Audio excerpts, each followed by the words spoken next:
پیارے دوستوں، قیامت کی ایک ایسی بڑی نشانی جس سے مقابلہ کرنے کی طاقت کسی انسان کے اندر نہیں ہوگی، ایسی قوم جس کا ذکر قیامت کے قریب پیش آنے والے واقعات میں ملتا ہے، یاجوج اور ماجوج۔ اس دنیا میں دوبارہ خروج کی اہمیت کا اندازہ اس بات سے بھی لگایا جا سکتا ہے کہ دجال، جو کہ قیامت کی بڑی نشانیوں کا مرکز ہے، مگر اس کا تذکرہ قرآن میں کہیں بھی نہیں ملتا، لیکن یاجوج ماجوج کا ذکر قرآن میں تفصیل سے موجود ہے۔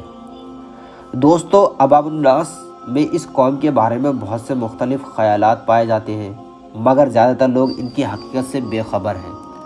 یاجوج ماجوج کیسے دکھتے ہیں اور یہ کس شکل صورت کے ہوں گے؟ وہ کون سی دیوار ہے جس کے پیچھے یاجوج ماجوج قید ہیں؟ اور وہ اس دیوار میں کتنا سوراخ کر چکے ہیں؟ یہ ساری باتیں آج آپ کو اس ویڈیو سے معلوم ہوگی۔ آپ سے گزارش ہے اس ویڈیو کو آخر تک ضرور دیکھیں۔ دوستو، زمانہ قدیم میں بہت سی قومیں گزری ہیں جو ظلم و جابریت میں اپنی مثال خود تھی، اور ان کی طاقت اور دہشت کی بنا پر ہر طرف انہی کا شکا چلتا تھا۔ ایسے ہی ایک قوم یاجوج اور ماجوج کی بھی تھی۔ ظلم و جابریت کی داستان رقم کرتی یہ قوم کوئی اور مخلوق نہیں بلکہ آدم علیہ السلام ہی کی قوم اور اولاد تھی۔ آج مفکرین کے مطابق یہ قوم حضرت نوح علیہ السلام اور آپ کی اولاد میں سے ہے۔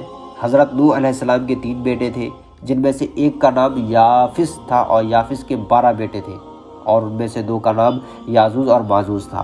انہی سے ان کی نسلیں آگے چلیں۔ اس کے علاوہ یاجوج ماجوج کے ساتھ ہی جو اہم نام زیر تذکرہ آتا ہے وہ حضرت ذوالقرنین کا ہے۔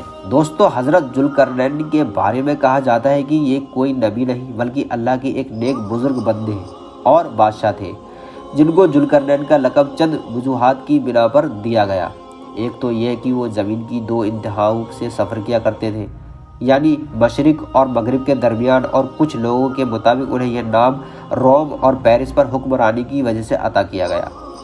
بہادر اور طاقتور بادشاہ ہونے کے ناطے دنیا بھر کے بادشاہ ان کے تابع تھے، اور ان کے خلیرے بھائی یعنی حضرت خضر علیہ السلام ان کے خاص وزیر تھے۔ حضرت ذوالقرنین اکثر حالات سفر میں رہتے۔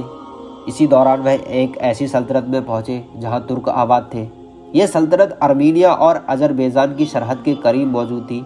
وہاں 2 پہاڑوں کے بیچ ایک جگہ تھی جس میں ایک قوم آباد تھی جو ترکوں کا قتل عام کیا کرتی تھی اور اپنی سرکشی اور فتنہ انگیزی کی وجہ سے بے حد مشہور تھی۔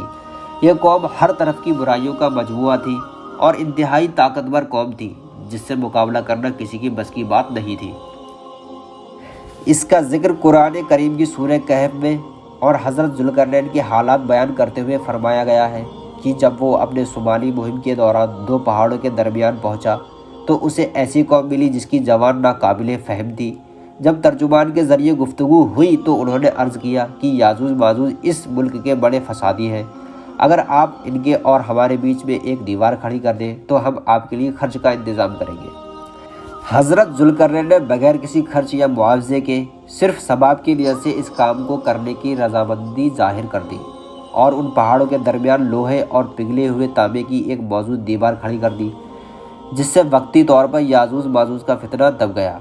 اور جب یہ دیوار تعمیر ہو گئی تو حضرت ذوالقرنین نے اللہ تبارک و تعالیٰ کا شکر ادا کیا، اور ساتھ ہی لوگوں کو یہ بھی بتا دیا کہ اگرچہ دیوار بہت مضبوط ہے مگر یہ ہمیشہ کے لیے نہیں ہے، جب اس رب کا حکم قریب آئے گا تو یہ دیوار کھل جائے گی۔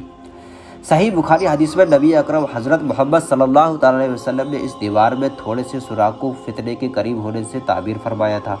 ایک اور حدیث میں آتا ہے کہ یاجوج ماجوج ہر روز اس دیوار کو توڑتے ہیں اور کل کے لیے چھوڑ دیتے ہیں، پھر جب اللہ کی مشیت ان کو باہر نکالنے کی ہوگی تو وہ کہیں گے کہ کل انشاءاللہ ہم اس دیوار کو توڑیں گے، اور پھر دوسرے دن وہ اس دیوار سے نکلنے میں کامیاب بھی ہو جائیں گے۔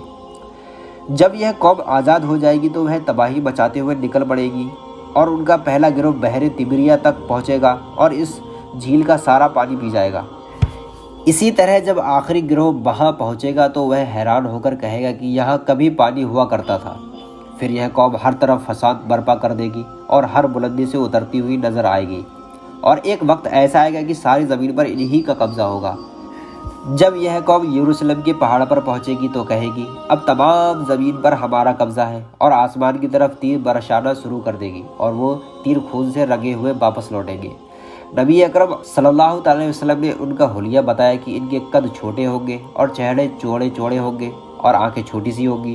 پھر عیسیٰ علیہ السلام کو اللہ رب العزت ارشاد فرمائے گا کہ وہ مسلمانوں کو دور کی طرف ذبح کر لے، کیونکہ یاجوج ماجوج کا مقابلہ کسی کے بس میں نہ ہوگا۔ حضرت عیسیٰ علیہ السلام اور ان کے ساتھی اس وقت ایسی جگہ کھڑے ہوں گے جہاں کھانے پینے کی سخت کمی ہوگی۔ پھر لوگوں کی درخواست پر حضرت عیسیٰ علیہ السلام اللہ تعالیٰ سے دعا فرمائیں گے اور اللہ تعالیٰ ان کی گردن اور کانوں میں کیڑے پیدا فرمائے گا اور وہ سب اس سے ہلاک ہو جائیں گے، اور عالم یہ ہوگا کہ ہر طرف انہی کی لاشیں بکھری پڑی ہوگی۔